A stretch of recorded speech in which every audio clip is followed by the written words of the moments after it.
нашар болып тұр. Онда бастай берейік, иә. Өзімді таныстырып өтейін. Менің есімім Нұрмагамбетова Кенжегүл болады. Бүгінгі вебинардың тақырыбы жеке тауар айналым дегеніміз не? Тауар айналымнан сізге қандай пайда? Және командаңызға тауар айналымды жасатуды үйрету. Осы сұрақтарды бүгін талқылайық.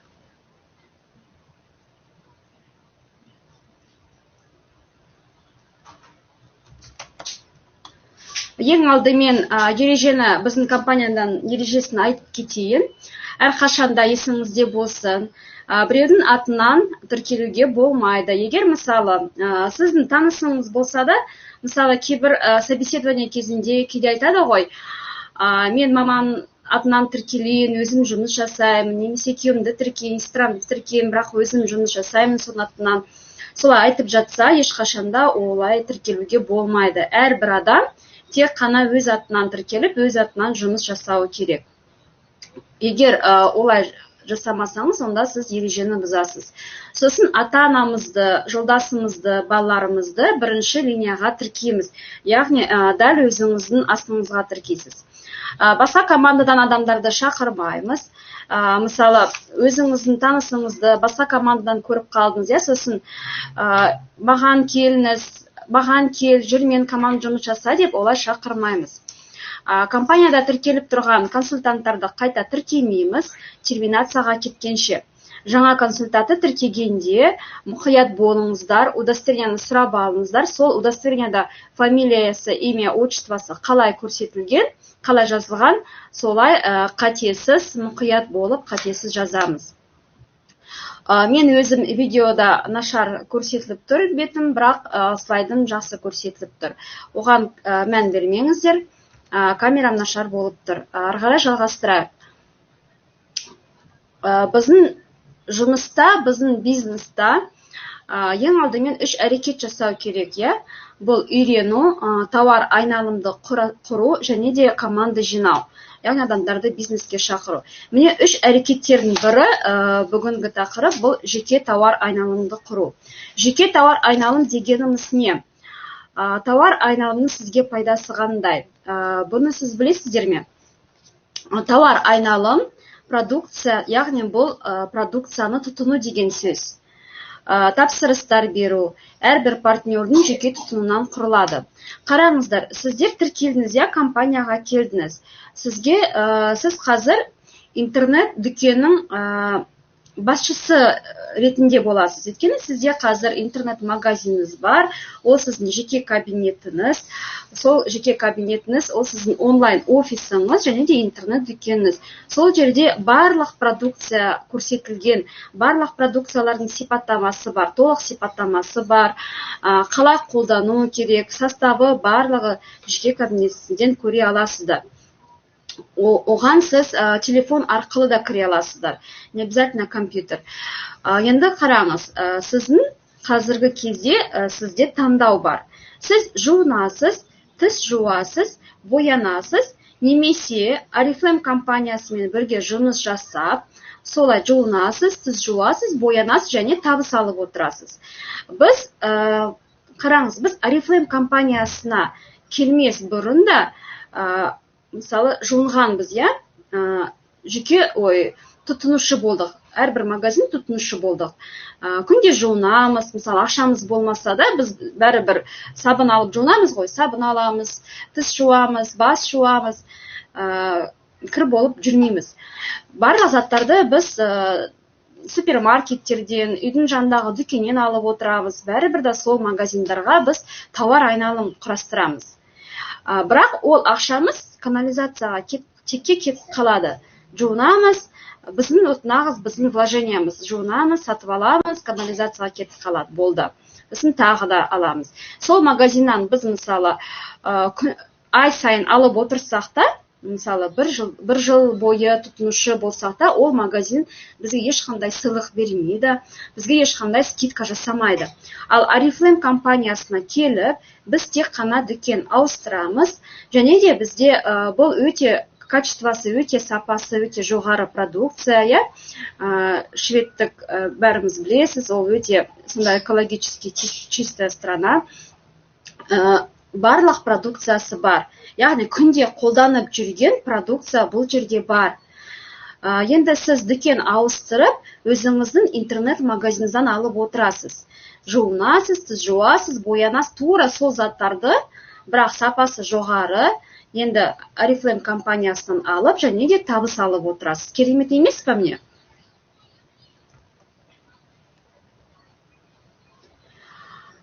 Егер естілмей кеткен болса, онда шығып, қайтадан кіріп көріңіз. Егер сондай ошибка бола берсе, онда артынан запись қарайсыздар. Енді қараңыз, жеке тұтыну дегеніміз, бұл яғни продукцияны қолдану, жаңа мен айтып кеткендей. Өзімізге, жанұямызға сапасы жоғары заттарды 20% жеңілдікпен аламыз. Яғни тек қана дүкен ауыстырамыз.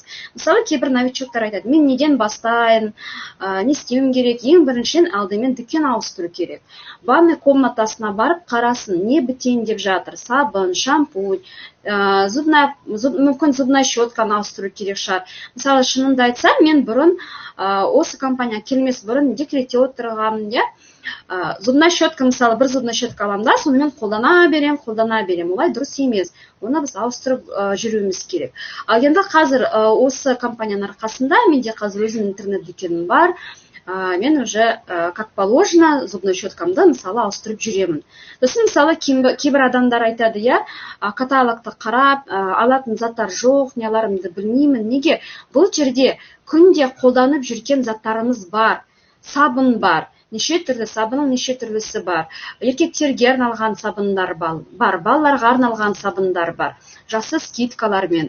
Сабындар өте жақсы, езілмейді, көпке жетеді. Мысалы, сіз бір арзан сабыз дүкеннен алсаңыз да, ол тез езіліп кетеді. Қайтадан сатып аласыз, қайтадан не сондай ақша кетеді. Бұл жерде зубная паста, зубная щеткалар мысалы өте жақсы. Отбеливающий зубная пасталар бар. Міне әрқайсымыз біз бас жуамыз, балаларымызды жуындырамыз. Мұнда детский шампуньдар бар, еркектерге арналған шампуньдар, гель для душа тоже солай, еркектерге арналған, балаларға арналған. Әрқайсымыз біз қолымызды күтеміз, мысалы, біз мысалы жасымыз үлкейген сайын, қолымыз все равно мысалы уже бұрынғыдай болмайды. Қолымызға, аяғымызға күтіміз жасау керек. Осында көптеген бізде кремдер бар, кремдер өте тамаша. Аяққа арналған, қолға арналған кремдер. Менде даже еркектерді кішкене шығып кеттім, иә? Қазір даусым естіліп тұр ма? Қараңыздар, бұл жерде балаларға да алатын заттар бар. Сабын, шампунь, гель для душа, мысалы, ағаларыңызға, інілеріңізге, күйеулеріңізге да, мысалы, папаларыңызға да ала аласыздар. Мұнда пена для бритья, станоктар, крем после бритья, мысалы, бәрі бар. Алатын заттар өте көп. Міне қараңыздар, мысалы, менде, мысалы, ең алғаш келгенде каталогты қарағанда, маған, мысалы, ештеңке қызықты болмады, мұнда алатын зат жоқ дегендей болып көрінетін. Ал қазір, мысалы, мен уже білем. Үйде жүріп, мысалы, анау бітейін деп жатыр, уже біліп, сразу мен өзімнің несіме, жеке кабинетіме кремді корзинаға уже салып қоямын. Қазір даусым жақсы естіліп тұр ғой, иә?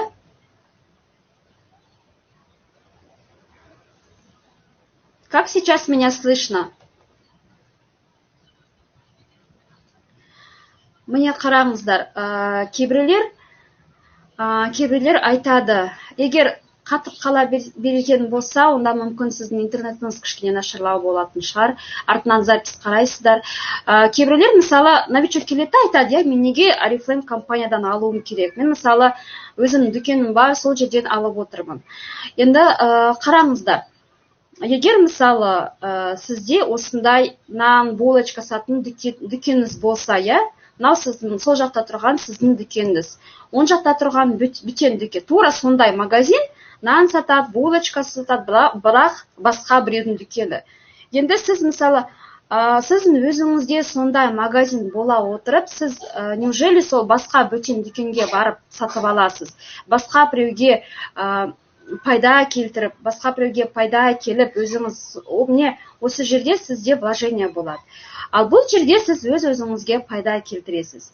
Пайда келтіресіз, табыс тауып отырасыз. Бізде табыс қана емес, путешествиялар бар, тегін саяхаттар бар, премиялар бар, өте көп компания өте көп бізге мүмкіндіктер беріп отыр. Өте көп табыс түрлері бар. Міне, енді қыздар қараңыздар, сізде екі дүкеніңіз бар. Нан сататын өзіңіздің дүкеніңіз, нан сататын басқа біреудің дүкеніңіз. Міне, осы жерде сізге қандай дүкеннен пайда алып отырсаңыз, сізге пайдалы болады. Кім қалай ойлайды, қыздар? Осындай дүкеніңіз болса, нан, булочка күнде өзіңіздің дүкеніңізден алып отырасыз ба, әлде басқа дүкенге барып алып отырасыз ба? Жоқ, маған мынау нан керек жоқ, мен анау дүкеннен барып басқа нан алам деп. Конечно, өзіңіздің дүкеніңізден аласыз. Міне, осыны біз новичоктарға жеткізуіміз керекпіз.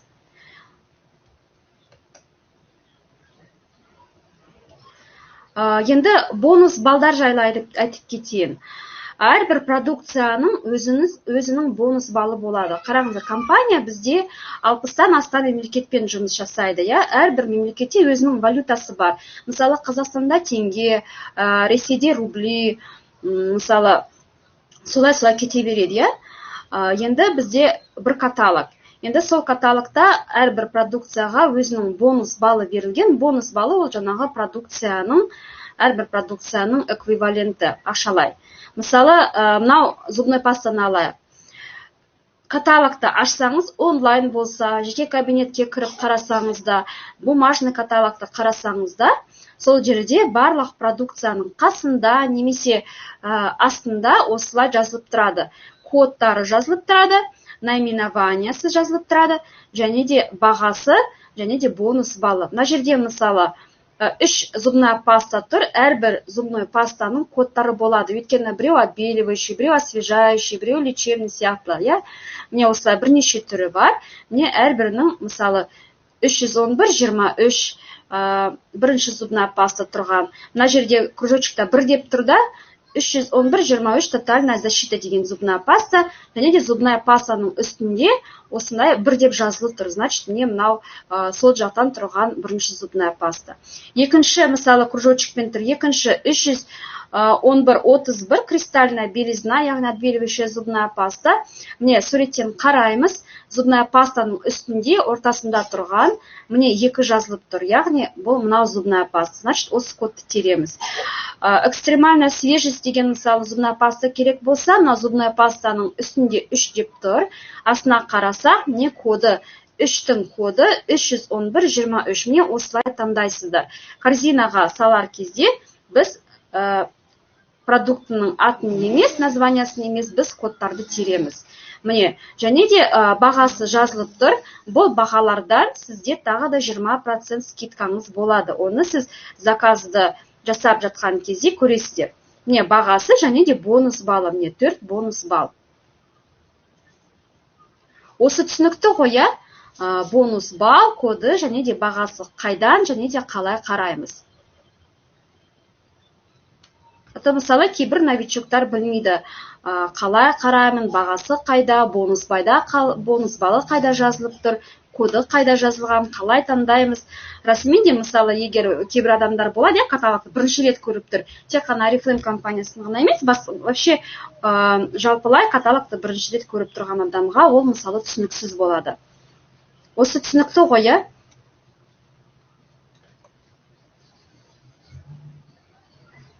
Енді бонус балдардың пайдасын айтып кетейін. Бізде, мысалы, бірнеше түрі өсу жолдың бірнеше түрі бар. Бірінші ол бұл бая өсу жолы. Яғни сіз тіркеліп, ақырындап жұмыс жасап, ақырындап өсесіз. Бұл мысалы, егер сіз тапсырысты 100 балға дейін жасасаңыз, мысалы, 20 бонус бал, 50 бонус бал, 90 бонус бал, 100 балға дейін жасасаңыз, онда сіздің пайдаңыз қандай болады? Барлық продукцияға 20% жеңілдік. Луиза, тез адам шақыруды бұл басқа бұл басқа тақырып. Оған ол тақырып бойынша бізде көп вебинарлар бар, басқа вебинарлар бар. Бүгінгі вебинардың тақырыбы басқа. Енді қараңыздар. Егер сіз бір сабын, бір шампунь алсаңызда, сізде 20% жеңілдік болады. Мысалы, бір шампунь алсаңызда, оны 20% жеңілдікпен аласыз. Мысалы, кейбір компаниялар болады, мысалы, сонша балға жасау керек, сонда толық жеңілдік болады. Бұл жерде олай емес, 20% жеңілдік. Сіз тіркелдіңіз ба, сол күннен бастап сіз тапсырысты бере аласыз. Мысалы, бүгін тіркелдіңіз ба, бүгіннен бастап любой затқа сіз 20% жеңілдікпен ала аласыздар. Және де өзіңізді орныңызды сақтап қоясыз. Мысалы, сіз тіркелген кезде сіздің консультант номеріңіз уақытша болып саналады. Бірақ біз команданы бір-бірінің астына тіркейміз, иә? Сіз мысалы жұмысқа қосылғанша мүмкін уже тіркелетін, тағы да келесі тіркелетін адамдар сіздің астыңызға тіркеледі. Енді егер сізді компаниядан шығарып тастаса, онда ол адамдар уже сіздің үстіңіздегі адамдарға кетеді. Сіз қайтадан тіркелсеңіз, қайтадан нөлден бастайсыз. Сол үшін сізге активация жасап қою керек. Любой бонус балға, любой суммаға, 3000 болса, 5000 теңге болса да, активационный заказ жасап қоясыз. Сонда өзіңіздің орныңызды сақтап қоясыз командаңызда. Енді келесі бұл 100 бонус балл. Егер тапсырысты 100 бонус балға берсеңіз, тура сондай сізде 20% жеңілдік болады, және де сіз премьер клуб мүшесі болып саналасыз. Премьер клуб мүшесі деген бізде тағы да қосымша каталог бар. Премьер каталог деген ол жерде өте керемет заттар, 60-70%-ке дейін жеңілдікпен тұрған заттар бар. Өте жақсы заттар бар. Міне сондай каталогтан тек қана премьер клуб мүшелері ғана алады. Егер мысалы сіз новичок болсаңыз, осы каталогта тіркелсеңіз, осы каталогта 100 балл жасасаңыз, онда келесі каталогтан бастап, сол премьер каталогтан тапсырыс бере аласыз. Және де сізге өзіңіздің заказыңыздан 5% бонусыңыз қайтарылады. Мысалы, Каспи Кизетта сияқты, біз мысалы коммунальный платежи төлейміз, бізге бонус қайтарылады. Біз сол бонусты мысалы балансқа саламыз. Не сол сияқты сізге өзіңіз заказыңыздан 5% қайтарылады. Ол сізге жеке кабинетіңізге қайтарылады. Оны сіз мысалы келесі заказды төлеуге қолдана аласыз. Және де егер сіз новичок болсаңыз, жаңа тіркелген консультант болсаңыз, онда сіз 21 күн ішінде, тіркелген күннен бастап 21 күн ішінде 100 бонус балға тапсырыс берсеңіз, онда стартовый программа акцияға қатыса аласыз. Яғни стартовый программа бойынша сыйлықтарды ала аласыз. Оны мен қазір келесі сайтта көрсетемін. Енді келесі, яғни бұл жаңағы мен айтқандай, бұл жерде баяу өсеміз, артынан түсіндіремін. Енді тез өсу жолы бұл 150 бонус балл жасау. Тапсырыс 150 бонус балл жасау, бұл жерде сіздің пайдаңыз көбірек болады. Тура сонда 20% жеңілдік болады, премьер клуб мүшесі боласыз, премьер каталогтан тапсырыс бере аласыз, 5% бонус қайтарылады, стартовый программаға қатысып сыйлықтарды ала аласыз, және де бұл жерде сіз бірден 3%-ке шығасыз, объемный скидка аласыз, өзіңіздің уровеньға сәйкес. Егер мысалы 3% болсаңыз 3% аласыз, 6% болсаңыз 6%, объемный скидка деген бұл біздің жалақымыз. Және де бір заты 50% жеңілдікпен алуға мүмкіндік бар сізде. Бірақ бұл жерде мысалы екі каталог қатарынан 150 балл жасау керек. Екі каталог қатарынан 150 балл жасасаңыз, үшінші каталогтан бастап бір қымбат скидкасыз тұрған затты 50% жеңілдікпен ала аласыз. Бұл өте керемет мүмкіндік. Мен мысалы өзімнің барлық сумкаларымды, қазір мысалы басқа дүкендерде жақсы сумкалар 15 000 теңге, 12 000 теңге, 20 000 теңге тұрады, Oriflame сумкаларының качестволары жақсы. Мен мысалы өзімнің барлық сумкаларды осы 50% жеңілдікпен алдым. Әр каталог сайын бір сумкадан алып отырамын. Өте керемет мүмкіндік. Өйткені мысалы сумка 11 000 тұрса, мен оны мысалы 4400 теңгеге аламын. Өйткені 50% жеңілдікпен ала аласыз, және де оның үстіне сіздің тағы да 20% жеңілдігіңіз бар. Бұл мүмкіндікті ешқашан жібермеңіздер. Егер мысалы сумкалар болмаса, мен өте керемет wellness продукцияның коктейлін аламын, мысалы жарты бағаға, немесе wellness пэк аламын. Енді қараңыз, егер тапсырысты 250 бонус балға жасасаңыз, онда қараңыздар, Премьер клуб платинум мүшесі боласыз, 20% жеңілдік, Премьер клуб мүшесі боласыз, Премьер каталогтан тапсырыс бере аласыз. Бұл жерде 5% емес, өзіңіздің заказыңыздан 10% бонус қайтарылады жеке кабинетіңізге. Стартовый программаға қатысып сыйлықтарды алуға мүмкіндігіңіз бар. Объемный скидка аласыз, өзіңіздің уровеньға сәйкес бір затты 50% жеңілдікпен алуға мүмкіндік. Бұл жерде 150% сияқты 150 бонус балл сияқтағыдай мүмкіндіктер пайда, бірақ сонымен қатар бұл жерде 5% емес 10% бонус, және де арнайы ұсыныс 4 затты 3 заттың бағасымен алу, және де 17 каталог қатарынан сіз мысалы 250 бонус балдан жасап отырсаңыз, сізге арнайы сыйлыққа сағат тегін келеді. Және де бізде сондай партнерларымызға жабық арнайы фуршет компания ұйымдастырады. Сондай фуршетке қатысасыз, шақырады сізді. Міне жаңағы мен айтқандай стартовый программа бойынша сыйлықтар. Міне сол жақта тұрған жаңадан келушілерге арналған сыйлықтар. Бұны мүмкіндігіңіз келсе, шамаңыз келсе, оны жіберіп алмаңыздар. Өйткені өте жақсы мүмкіндік. Новичоктарға әрқашанда қызыға мен де тіркелген кезде осындай сыйлықтарды көріп, обязательно осыған қатысып подаркілерді алғанмын, бірақ ол кезде басқа наборлар болған. Егер мысалы новичок болсаңыз, 21 күн ішінде 100 бонус балға, немесе одан жоғары бонус балға тапсырыс берсеңіз, осындай сыйлықтарды 5 теңгеге аласыз. Керемет емес пе? 5 теңгеге кім береді сізге? Өте керемет сериясы, молоко и мед сериясынан, міне крем для рук и тела, және де сабын. Мен осындай кремді енеме сыйлағанмын.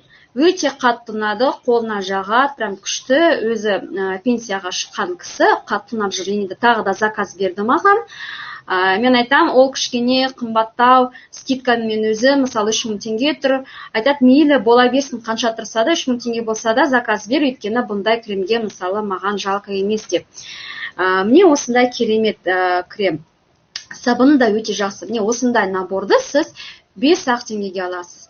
Келесі каталогта сондай әрекетті қайталап, Зуан сериясынан міне осындай помада. Мен қазір осы помаданы қолданып жүрмін, өте жақсы, және де туш. Негізі осы Зуанның туштері өте жақсы, барлығы мақтайды, барлық адамдарға ұнап жүр. Қолданған адамдарға осы біздің туштар ұнап жүр. Осы туш пен помада екі затты сіз 5 теңгеге ғана аласыз.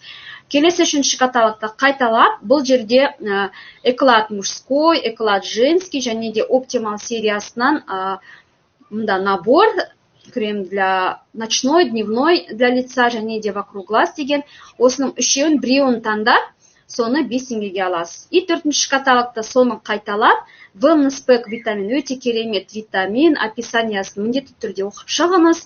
Өте бізде көп результаттар, отзывтар бар, аяқ қолы сырқырап ауыратын, гормональный сбой болған кезде, негізі иммунитет құлаған кезде, міне осы витаминдер өте әсері өте керемет. Wellness Pack мужской немесе Wellness Pack женский екеуін біреуін таңдап 5 теңгеге аласыз. Оны өзіңізге қалдырсаңыз да, сатсаңыз да, біреуге мысалы сыйлыққа апарсаңыз да өте керемет пайда көресіз.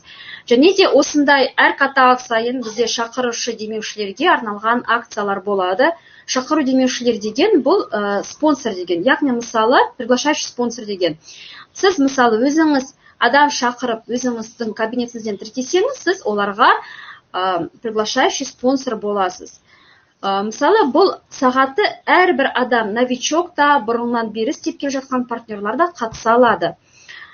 Егер сіз, мысалы, осы каталогта екі адам емес, енді бірнеше адам тіркейсіз, сол бірнеше адамның, мысалы, екі адам немесе одан да көп, ең кемінде екі адам осы каталогта 100 бонус балдан немесе одан жоғары бонус балға заказ жасаса, ол екі адам новичок ретінде осы стартовый программаның бірінші наборын сыйлыққа алады 5 теңгеге, ал сіз шақырушы демеуші ретінде осы сағатты 590 теңгеге аласыз. Міне осындай керемет акцияларды новичоктарға, келген новичокқа міндетті түрде әрбір новичокқа осындай акцияларды айтуыңыз керексіз, стартовый программаны айтуыңыз керексіз, қандай пайда көреді, және де осы мысалы шақыру демеушілерге арналған акцияны. Тек қана новичоктарда ғана емес, сонымен чаттарда да күнде осы акцияларды айтып жүру керек.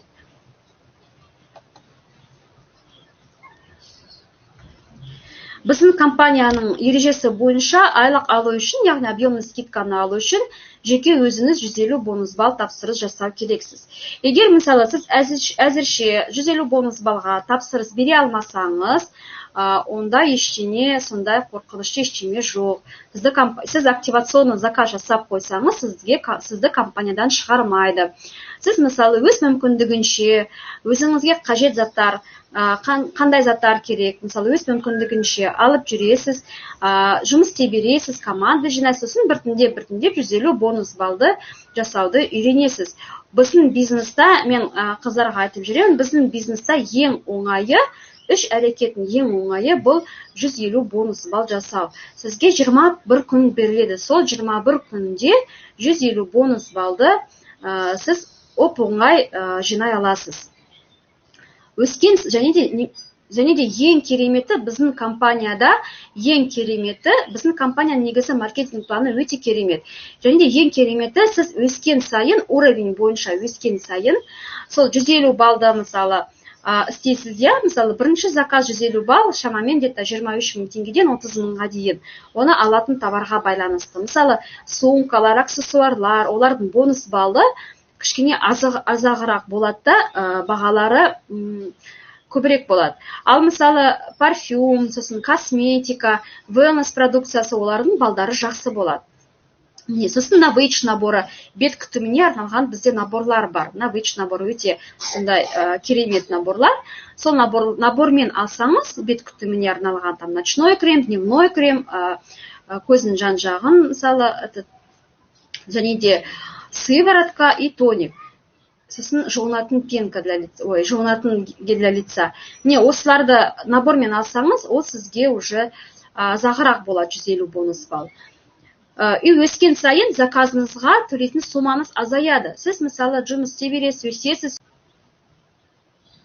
Тағы да шығып кеттім, енді кешірім сұраймын, енді қараңыз. Сол 150 балға әр қатар сайын сіз 30 мың төлей бермейсіз. Өскен сайын сізге заказға төлейтін сумаңыз азаяды. Мұнда астыңғы таблиціне мұнда скрин көрсетілген. Мысал ретінде қараңыз, бұл жерде 150 бонус балл 28 мыңға шығып тұр, бірақ ол 16.800 теңге объемный скидка салынып тұр, и наличкамен төлейтін ақшасы 151 балға 9700 теңге болып тұр. Керемет емес па мне? Егер сізге заказ жиналған болса каталог бойынша, онда сіз бұдан да мысалы жақсы пайдаңыз болады. Мұнда астыңғы таблицада примерно көрсетілген.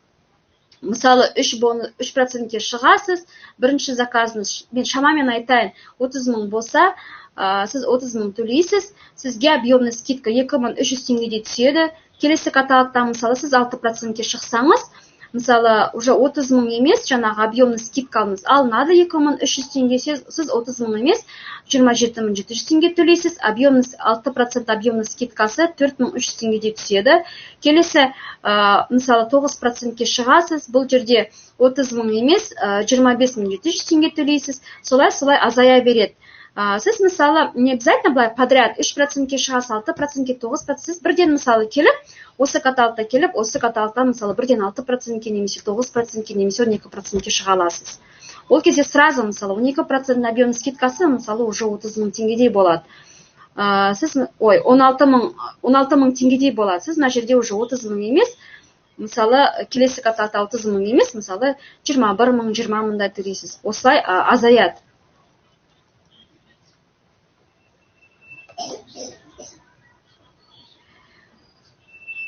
Енді бұл жерде мен қазір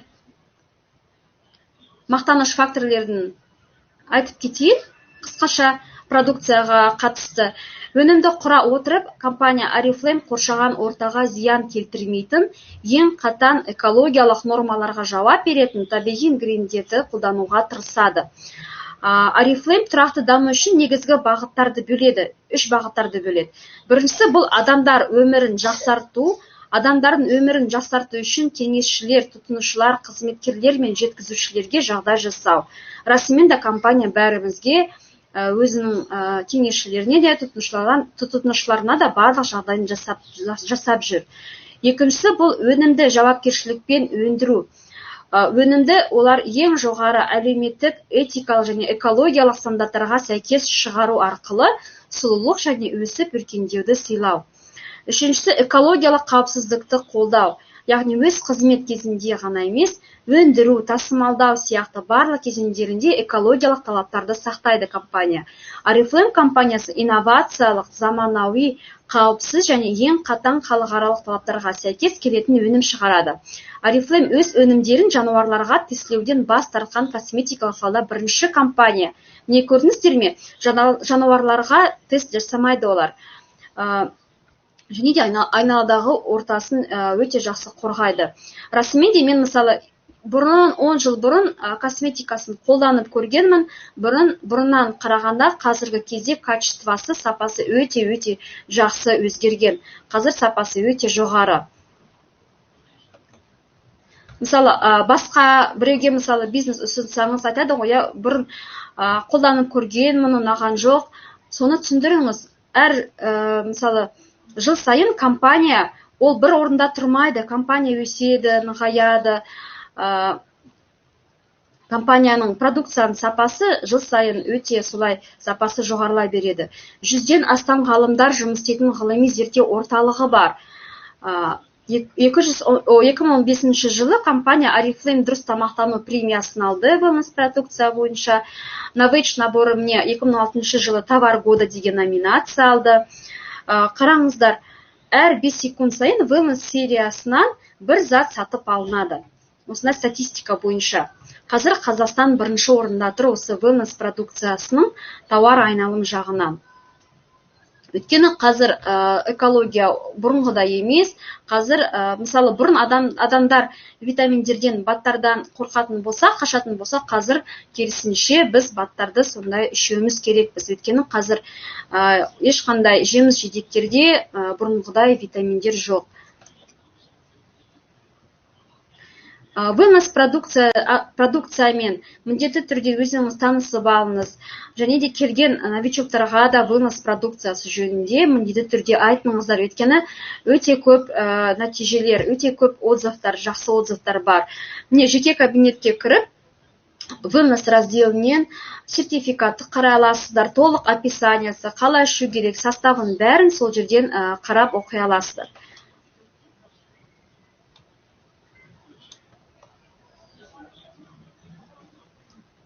Енді бұл жерде көрсетілген, міне қараңыздар.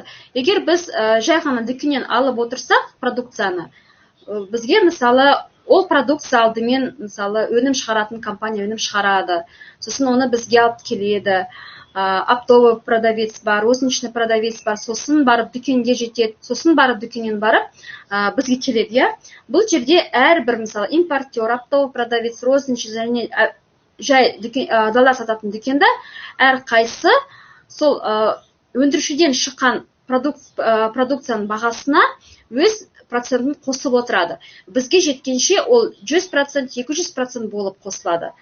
Ал бізде Oriflame'де біз напрямую компаниядан алып отырасыз. Поэтому бізде брак деген болмайды, 100%, 100% гарантиясы бар. Міне бізде компания өндіреді, и біз компаниядан еще 20% жеңілдікпен алып отырасыз. Давленияға көмектеседі. Бізде қыздар ішіп, мамалардың давлениясы, жоғары давлениясы, немесе низкий давлениясы болса, ішіп көрген, описаниядан қарап оқыңыз. Давленияның қалпына келтіреді негізінен.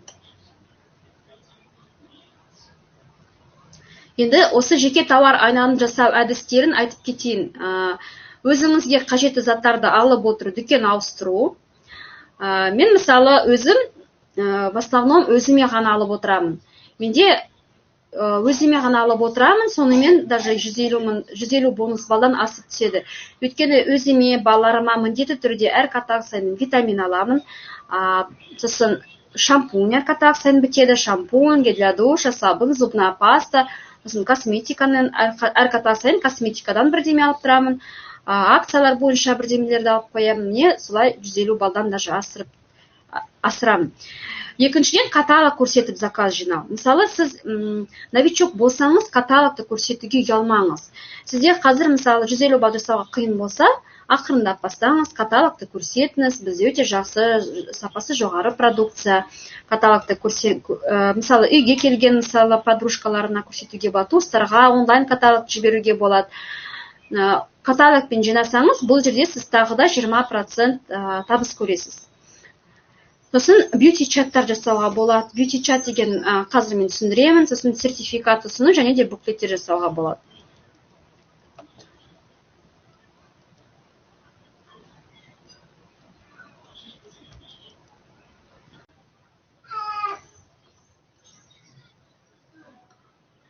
Қыздар, қазірше естіліп тұрмын ба? Даусым?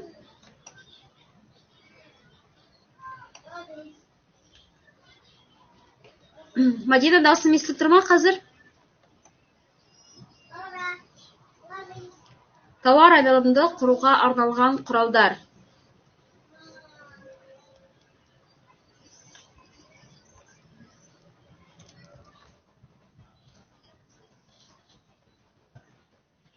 Как меня слышно? Сейчас меня слышно?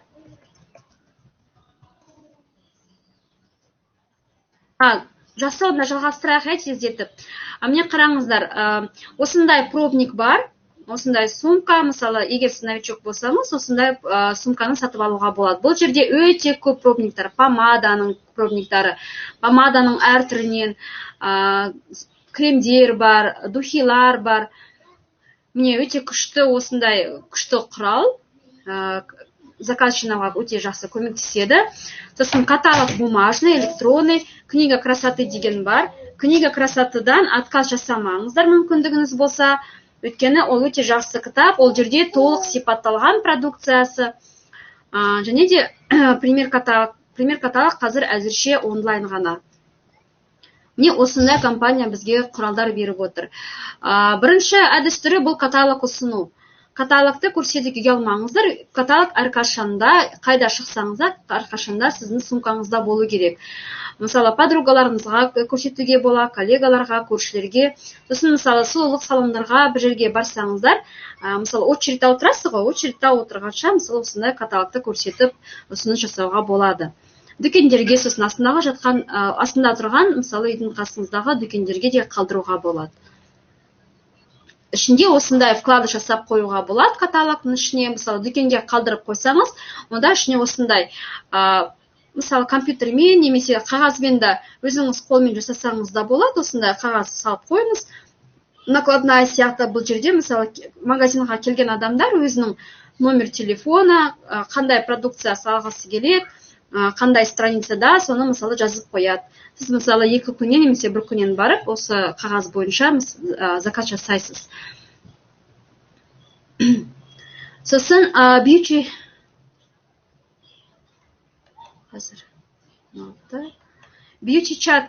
Beauty chat деген бар.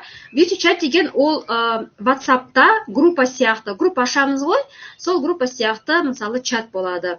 Beauty chat, мысалы, новичок келсе де, оны да үйретуге болады. Мысалы, осындай beauty chat ашып қой, өзінің таныстарыңды соған қосып қой, бірақ қосар алдында оған ескертіп қою керек оларға. Beauty chatқа новичоктарды қосамыз, туыстарымызды, таныстарымызды тіркелмеген болса да, олар қоса берсін сол жерге. Beauty chatта продукция жөнінде айтылады, отзывтар, продукцияның әсерін айтады. Мысалы, осылай міне, мына жерде, мысалы, қыздар осындай суретпен бірге, фотомен бірге осындай отзывтар, міне, вынос продукциясымен арықтауға болады. Мысалы, арық адамдар весін қоса алады. Осындай отзывтарды көрсетеміз, прям скрин жасап, осындай отзывтарды beauty chatта көрсетеміз. Сонда адамдар қызығып, уже сізге, сосын beauty chatқа қосқан кезде мысалы новичок келеді, иә, кішкене 2-3 күнде үйренеді, сосын мысалы бьюти чат ашады да өзінің таныстарына, подругаларына мысалы айтады, бұл чат саған кедергі болмайды, ол чатта артық ақпарат бермейміз, тек қана продукция жөнінде қысқаша отзывтармен бөлісеміз, продукцияның әсерімен бөлісеміз. Егер мысалы керек болса, любой продукцияға маған заказ бере аласың деп, осылай ескертіп барып, сосын ғана бьюти чатқа қосады. Міне осы бьюти чаттар арқылы бізде көп новичоктар өте жақсы заказдар жинайды. Сосын осындай бьюти чатта осындай жеңілдіктер, акциялар айтылады. Мысалы, міне осы каталогта осындай керемет жеңілдіктер, прям бағасымен емес, осындай процентпен көрсетсеңіз, 60% скидка, 40% скидка, сонда адамдарда уже қызығушылық оянады. Міне осындай гельдер, өте жақсы гельдер, осы каталогта не бары 570 теңгемен ғана ала аласыз. Немесе лактар 60% скидкамен аласыздар деп, осы помадалар, мысалы, әрбір әйел адамда помада бар, иә, помадамен қолданады, бірнеше помадалар бар. Міне осы каталогта осындай керемет помадалар өте жақсы скидкамен деп, осындай акциялармен, жеңілдіктермен бөлісеміз. Енді продукция жөнінде ақпарат. Сосын продукция жөнінде ақпарат, пахвастушкалар, өзіңіздің алған заказыңызды көрсетіп отырасыз осындай бьюти чаттарда. Омега, мысалы, мынау витаминдер жөнінде да, мысалы, қысқаша ақпарат витамин жөнінде, және де қанша тұрады бағасымен. Не осындай видео түсіріп жіберуге болады. Не 6-шы каталогтағы заказым новинкалар бар деп, осылай видео түсіріп, прям каждый продукцияны көрсетіп, осылай видеомен көрсетсеңіз, сонда жақсы ол адамдар да, новичоктар да алғысы келіп отырады. Не, қазір мен жаңада айтқандай, мысалы, бьюти чатқа қалай шақырамын? Сәлем, Әсем, қалың қалай, саған қызықты ұсынысым бар еді. Менде WhatsApp'та группам бар, ол группада сұлулық, бет күтімі және де денсаулық жайында. Сені сол группаға қосқым келеді, арасында қарап отырасың. Жеңілдіктер, распродажалар, өнім бойынша отзывтар болады. Спам жоқ, өте пайдалы ақпарат. Мүмкін пайдалы бірдеңе көріп қаларсың. Чат саған кедергі келтірмес үшін дауысын өшіруді көрсетемін. Келісесің бе? Сосын көбінесе адамдар келіседі, сосын осылай сол бьюти чатқа қосамыз. Сосын осылай контент план жасап қоюға болады. Мысалы, егер бүгін қандай ақпарат берейін бьюти чатта, ертең не туралы айтам деп, басыңызды қатырмас үшін осындай сызып алыңыз дәптерге. Мысалы, дүйсенбіде таңертең мен бет күтіміне байланысты наборлар жайында ақпарат беремін, қысқаша және де отзыв. Обязательно ақпарат бергенде обязательно бір отзыв жасаңыздар, өзіңіздің отзывыңыз болса да.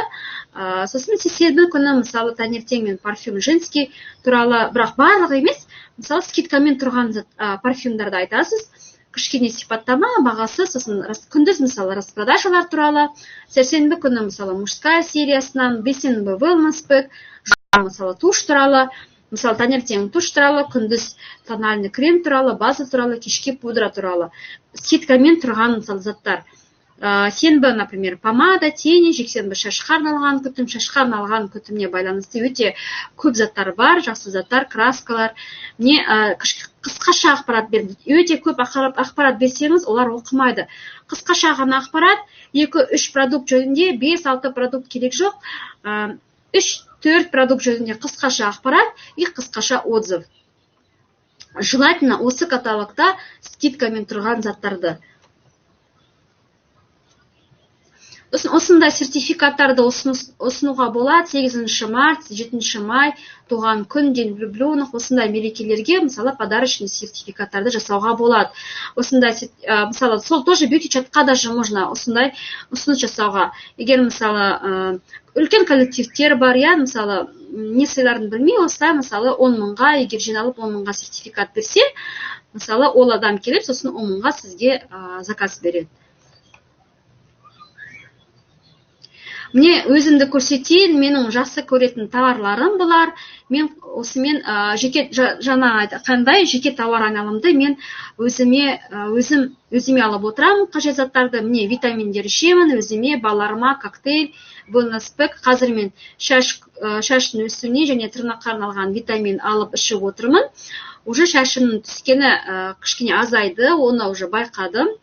Балаларым әрқашанда осында мультивитамин, омега-3 бұл рыбий жир өте жақсы. тоже постоянно беремін. Міне бет күтіміне мен деп полностью новый сериясы, маска бар, осындай капсулы бар, скрабтар, балаларға мне арналған шампуньдер, зубная паста, зубная щетка, мочалка, мне өзіме арналған гель для душа, шаш күтіміне, мне аяқ, қол күтіміне арналған, мне шаш күтіміне, дене күтіміне байланысты парфюмдер, мне косметика, мына сумкаларды мен барлығы сумкаларды мен распродажанан алдым, скидкалар, жақсы скидкаларын мен алдым, және де осы 50% скидканы қолданып, осы барлық сумкаларды алып алдым. Мне былай қарасақ, бұл жерде алуға болатын, қызығатын заттар өте көп. Ол үшін каталогты асықпай, жақсылап қарау керек. Және де осыны біз өзіміздің новичоктарымызға айтып жеткізуіміз керекпіз.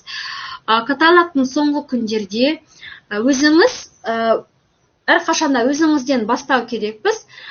Біз өзіміз спонсор ретінде каталогтың соңғы күндерде, мысалы, каталог бітейін деп жатыр ма, міне соңғы күндерде, және де жаңа каталог басталды ма, сразу бірінші күндерде біз командамызды, новичоктарымызды жаңа каталогпен таныстырып өтуіміз керекпіз. Новинкалар жөнінде айтуымыз керек, акциялар жөнінде, жеңілдіктер жөнінде, мысалы, каталогта кейде болады ғой, қазір қарайыншы, келесі слайдта бар ма екен? Жоқ, мысалы, кейбір каталог, кейде болады ғой, мынау специальная цена деген, екі зат алсам мынандай бағамен аласың, бір зат алсам мынандай бағамен, немесе не 2700 теңгеге заказ тапсырыс берсеңіз, сен осы затты осындай скидкамен ала аласың деген сияқты осындай біз акцияларды новичоктарға түсіндіруіміз керек. Біз өйткені новичоктар оны түсінбейді. Новичоктар ғана емес, бұрыннан келе жатқан партнерлар да кейде түсінбей қалады. Міне осыны біз каталогтың басында немесе өткен каталогтың соңында мысалы уже айтуымыз керек. Өйткені ол заттар тез бітіп қалады. Новинкаларды, акциялар, жеңілдіктерді айтуымыз керекпіз. Сосын өзіңізді жаңа каталогтың бірінші аптаның басына тапсырыс беруді үйрету. Біз өзімізден бастауымыз керекпіз. Біз спонсор ретінде өзіміздің заказымызды аптаның жаңа каталог басталды ма? Міне қазір жаңа каталог басталды. Яғни осы аптада біз өзіміз тапсырыс беруіміз керекпіз. Өйткені тапсырысты береміз. Даже бірінші, екінші күні сайт ашылды ма, сразу тапсырыс берсек, өте керемет болады. Өйткені біздің заказымыз келеді, біз видео түсіреміз, немесе тікелей эфирге шығуға болады, инстаграмға тікелей эфирге шақыруға болады, инстаграммен тікелей эфир, немесе ютубтан тікелей эфир, немесе просто видеоға түсіріп, әрбір продукцияны ашып, көрсетіп, түсіндіріп, осындай маған ұнайды, осынысымен ұнайды, осындай отзывтар бар деп, соны айтып көрсетсеңіз, уже мысалы бірінші аптада солай істесеңіз, сізде тағы 2 апта болады, солар новичоктар командаға басқа мүшелері қызығып, уже сол 2 аптаның ішінде олар заказ беріп отырады. Яғни біз мысалы новичок келгенде, ой, маған 50 балл жасау керек, 100 балл жасау керек, 150 балл жасау керек деп ойламай, сонымен басын қатырмай, ал ой, мына продукция күшті екен, отзывтар күшті екен, осы продукцияны алғым келіп отыр. Яғни продукцияны алатындай, сондай желанияны туғызуымыз керек біз. Сонда ол мысалы, о, мынау жақсы екен, мынаны алғым келіп отыр, мынаны алғым келіп отыр деп қызығып, бәріне көз жүгіртіп, өзі сол 150 балдың қалай толғанын даже білмей қалады. Міне осылай қызықтыруымыз керекпіз. Сосын жұмыс істемей жүрген, терминацияға кеткендерді де ұмытпау керекпіз. Менеджерлермен ақылдасып, жұмыс істемей жүрген бар ғой, чаттан шығып кеткен ұсынушкалар дейміз, немесе мысалы терминацияға, мысалы ұсынушкаларға, сосын терминацияға кететіндерге ұсынушкалар мысалы бар, кейбір адамдар бір-ақ рет заказ жасатта, немесе 2-3 рет заказ жасатта, чаттан шығып кет қалған. Міне сонда адамдарға, мысалы менеджерлермен бөліп, WhatsApp арқылы, сәлем, құттықтаймын, сен команда арқасында қазір осындай процентке шығып тұрсың, не сені қызықтырса осындай каталогта өте керемет жеңілдіктер, акциялар болып жатыр деп, кейбір картинка ретінде жасап қойға болады. Картинка ретінде жасап қойсаңыз, акциямен тұрған заттарды көрсетіп жіберіңіздер. Мүмкін ол оянып қызығып қалатын шығар.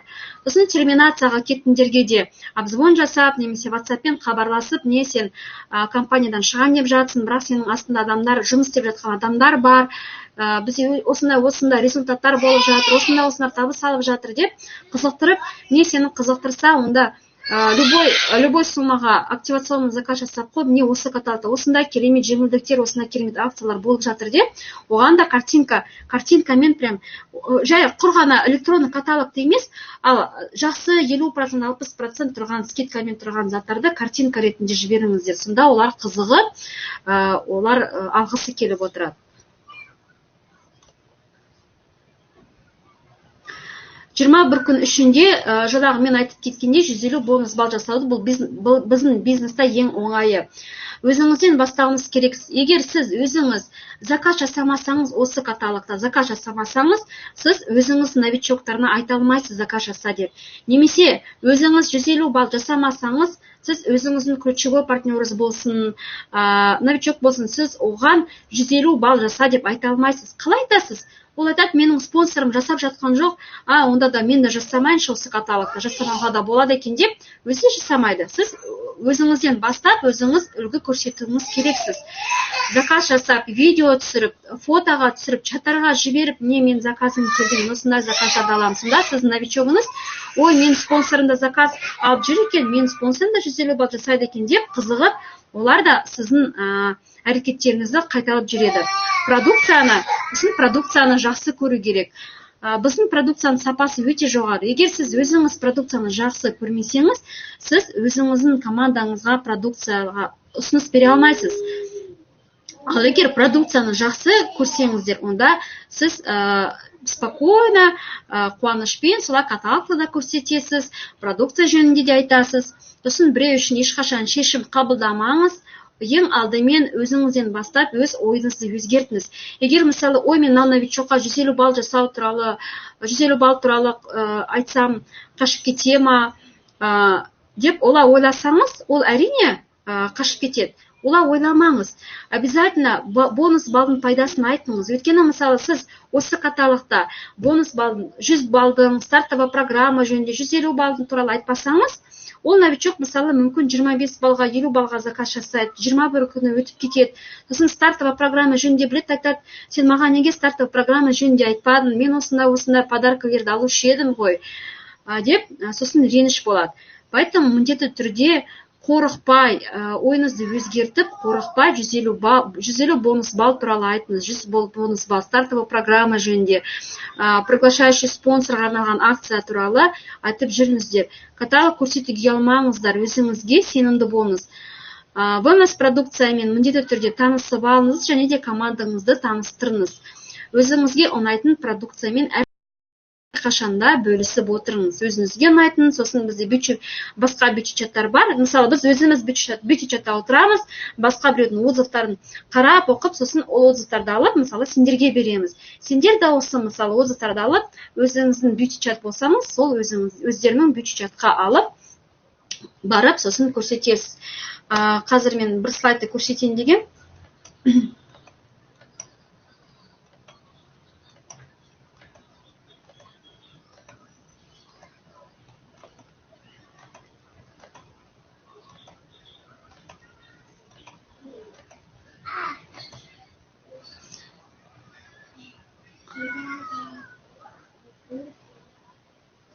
Мында жоқ екен. Міне, мынау помадада мысалы, екі помадан алсаң, міне 1620 теңге, бір помада алсаң, 1890 теңге. Міне осындай, любые два оттенка со скидкой 40% деген, яғни, егер екі продукцияны алсаңыз, осындай жақсы скидкамен аласың деп, осындай акцияларды біз өзіміз түсінуіміз керекпіз, және де осыны біз командамызға және де новичоктарға дұрыс түсіндіруіміз керекпіз. Яғни каталогпен қалай жұмыс жасау керек екенімізді, соны біз командамызға үйретуіміз керекпіз. Осымен болды. Сұрақтарыңыз бар ма? Осы тақырып бойынша сұрақтарыңыз бар ма? Сіздерге пайдалы ақпарат болды деп үміттенемін. Вебинарға келгендеріңізге көп рахмет.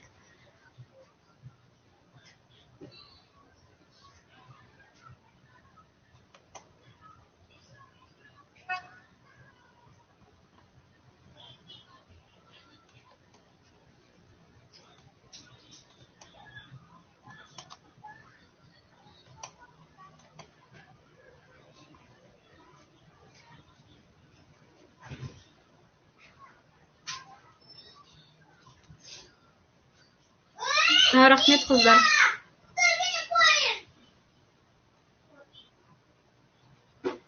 Бәріңізге сәттілік тілеймін.